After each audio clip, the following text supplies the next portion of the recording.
The Sephora kids be wilding out, and we need to talk about this. This has been all over my For You page for the last couple months, and I am very intrigued by it. I couldn't believe that I personally experienced this with my own eyes. So for those of you who don't know, basically the last couple months, people online have been talking about how these tweens at Sephora are running up expensive items such as skincare and makeup, as well as just playing with all these different products and leaving messes. Over the Christmas holiday break, I realized that my niece is a Sephora kid to an extent, and I'll deep dive into it. My niece just turned 12. We celebrated Christmas together, and she showed me a whole list on her notes app, and it had screenshots of the items, links to the items, and there were over 60 items, y'all. Like, she kept scrolling, and I was like, this was your Christmas wish list? And she's like, yeah. And I'm telling you, y'all, the products that were on there was Rio de Janeiro like perfume, Drunk Elephant,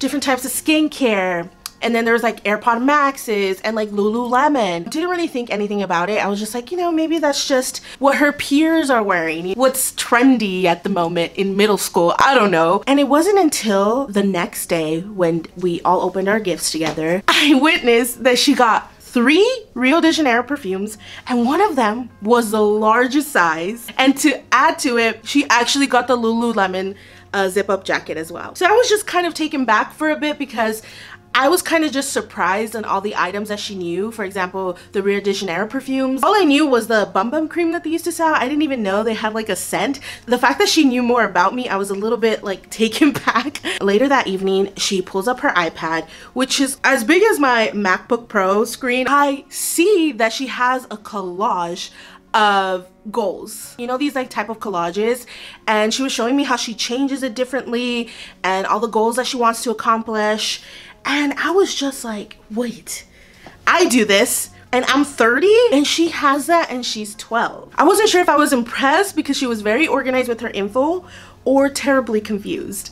I just thought it was an interesting segue into basically the influencing that these tweens are having and how they are in a way kind of forced to grow up quicker than any other generation. Just kind of brought this enlightenment to me about how much the tyranny of beauty has been enforced throughout decades and the psychological toll that it has on these tweens. I think most of us can remember our first experience with makeup or fashion or even skincare. For me, it did start with mascara in middle school, and I was like one of the first people to wear makeup in like my cohort. A lot of us growing up in the early 2000s as a millennial, we had this interesting dynamic where we did have a presence online, but it was still very controlled, and we were still out playing outside and hanging out with friends. For example, the main social media that we had, especially me as a tween, was MySpace and AOL. And the only way we can access the internet at the time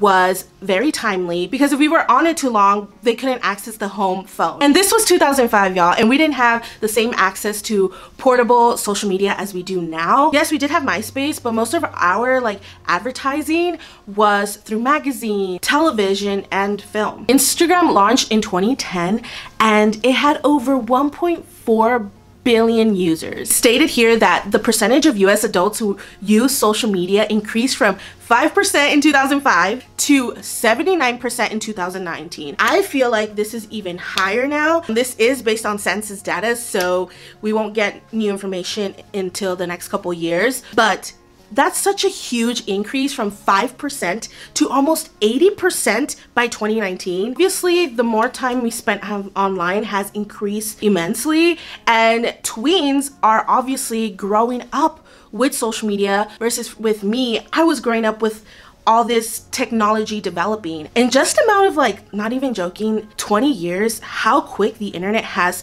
shifted and how much content we are consuming on a daily level. So if you look at Sephora's demographics, its target is between 25 to 35-year-olds. With the rise of TikTok and TikTok shops and undisclosed ads, tweens don't have the same media literacy to distinguish ads or not. It says here that teens report spending an average of 1.9 hours per day on YouTube and 1.5 hours per day on TikTok. Boys spending more time on YouTube and girls spending more time on TikTok. So it's obvious that these teens are being marketed on these platforms since they're one of the biggest cohorts that spend time on these social media platforms. While it sounds harmless to consume this type of content, what is the physiological toll that it's taking on these tweens? So I want to show you some of these TikToks that I was just baffled that this was happening at Sephora, and many people came out and talked about their experience with tweens, and it's just been such a big discussion that a lot of adults are affected by this and are just like wondering why these teens are in Sephora.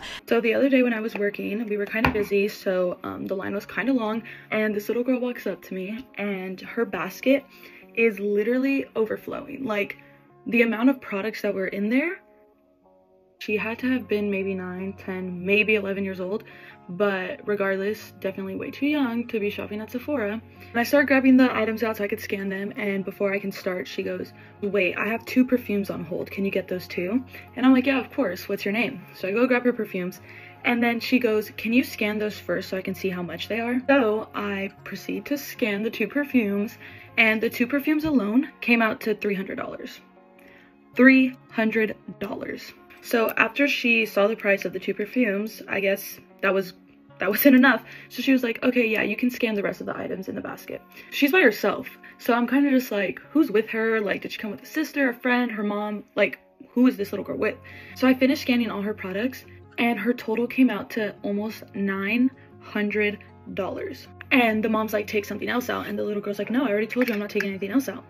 And then, you know, me trying to like be nice and also get this line moving, I'm just like, "Hey, like, I see that you have 3 Glossier lip products, like, and they're all the same flavor, like, did you want all 3?" And the mom looks at me kind of like saying like, "Thank you," and then looks at the little girl and she's like, "Yeah, I know that there's 3. I didn't know what to do. Long story short, after minutes and minutes of arguing, the little girl ended up spending $500 at Sephora instead of almost $900, and the mom was okay with that. Teens are begging their parents to take on Sephora based on these videos and word of mouth of products from their friends. And so they go into these stores kind of looking for these specific like requested items. One of them is Drunk Elephant, which, by the way, skincare at 12 is pretty young. I feel like, I think sunscreen at any age, yes, but skincare when it's like retinol, I think that's very young to be worrying about their skin. And I feel like as a tween, your skin is still developing and you're just adding all these products that you're not aware of the ingredients in it. It could even potentially mess up your skin. I feel like these tweens go at these stores and literally destroy a lot of the products, or they misplace products, and there's so many videos of just how teens destroy the testers and they leave the makeup anywhere. And you know what's even crazier, y'all? There's this thing called Sephora smoothie. One of the bizarrest things I've seen. Essentially, they take different products and they mix it all around the Drunk Elephant like moisturizer. It's just crazy and it baffles me, and I'm just like, what is happening? In a way, they're playing with these items like they're toys, and obviously this affects the employees there. They're the ones who have to go and clean up, which also makes me wonder, because they leave these testers so disgusting if it comes to a point where they have to even like toss the tester and maybe even open a new product to put the tester out. So then it's like, it's just becoming more wasteful. It's not only the employees, y'all, customers are coming out and saying that they have been disrespected by these tweens. For example, this video here. So much beef with a 10-year-old at Sephora today. I went to Sephora today so I could use my $25 gift card, and there was a really long line. And by the time I got in line, this girl gets behind me and she ends up like walking in front of me, and she's like, "Oh, are you in line?" And I'm like, "Yeah." And she's like, "Well, can I get in front of you?" And I'm like, "No, it's a bitch ass long line back here." And she rolls her eyes at me and gets behind me. And by the time we get closer to the cashier registers, you can like look at all the little stands with all the mini stuff. And I'm just like looking, and I'm not really grabbing anything. And this girl, she has this big ass bag, by the way. She's like maybe 10 or 11 at most. She walks past me and like hits me with her bag. And I turn around like, "What the fuck?" And she's like, "Oh, I'm so sorry." I was like, "You can at least say excuse me." She's like, "Well, I tried to, but apparently you're deaf." I try to brush it off. And she gets back in line behind me after whatever she gets. And I start feeling like this box like rubbing on my back. And I start moving around so it can stop. I obviously know it's the girl behind me, and it keeps rubbing on my back. And I turn around, I'm like, can I get some personal space? And then she was like, oh, you're just in my way. So not only these teens are coming up and destroying these products, they're also like bullying other customers that are even older than them. And because of this, many people are asking Sephora to put an age restriction on entering the store. And I mean, I feel like at the rate that this is going, I think that Sephora might come out and trying to figure out a solution. People are like, where's your parent? Why is your parent allowing this behavior?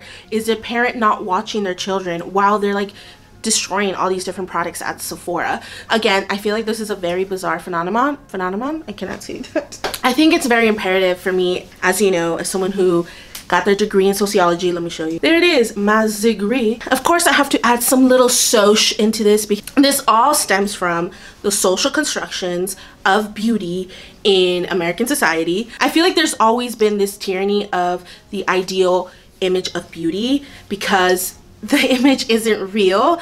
It's artificial, it's constructed, and impossible. We all are aware of all the photoshopping that was happening in magazines, even Instagram photos, and now you can even add filters to videos. Are images inherently real? No, because even sometimes you edit the photo to fix lighting and stuff like that. We can go Zeep if you want. And I feel like one of the most influential and credited person to talk about this is Jean Claiborne. Jean Claiborne has been talking about women in media and in advertising for more than 50 years, y'all. And she started this since the late 1960s, and she started collecting all these different advertisements. She states that the influence of advertising is quick, cumulative, and for the most part, subconscious. She talks about how babies at the age of 6 months can recognize corporate logos, and this is the age that now marketers are trying to target, and that is children, y'all. Children. They realize that ads sell more than the products itself. Sometimes you can remember like an ad or commercial by the tune or by the saying than what the item is. Is she born with it? No. Maybe it's...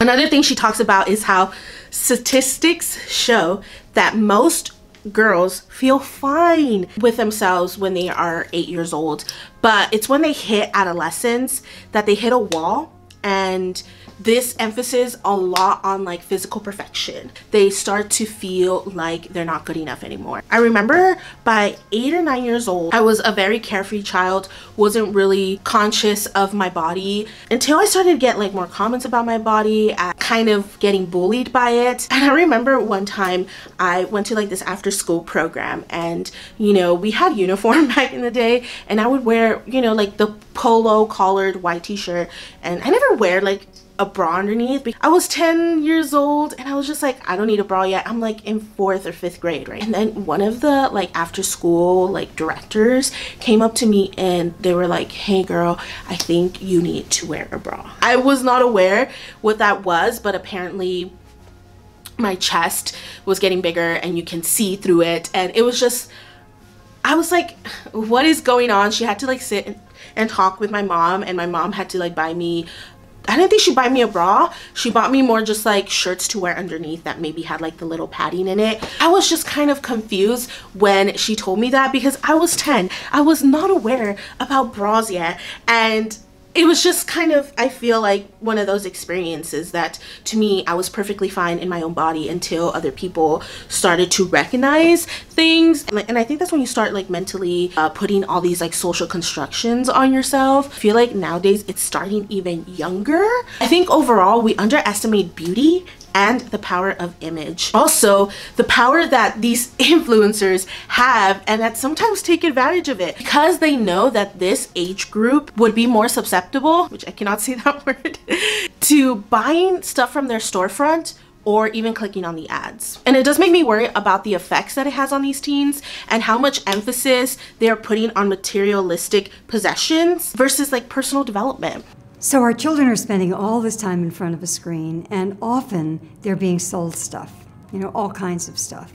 And in addition to being sold individual products, they're being sold a very consumerist, materialistic point of view, attitude towards the world, basically.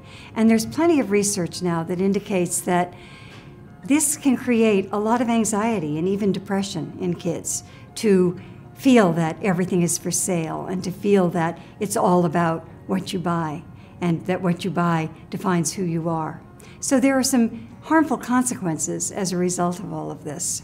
So kids can end up feeling jaded and even cynical, not just about the advertising, but about life in general. And that's a real tragedy. I just find it very rapid how these tweens are exposed to these adult beauty standards at such a young age, that they feel like they need to get the most expensive skincare or the most expensive makeup to be cool or to look better. Like, it baffles me. And in a sense, it feels like they're being exploited for financial gain because of the way that the mind isn't fully developed to understand that these items are something they don't need at that age. I think parents must become more informed about social media presence and educate their kids in media literacy. Likewise, beauty brands need to focus on adopting more ethical marketing. This whole phenomenon is because the influence that is affecting these kids. Anyways, y'all, I would love to hear your thoughts on this topic. I'm just shocked by this whole experience and I wanted to talk about it. And I know it's different than my usual videos, but I do enjoy doing like social commentary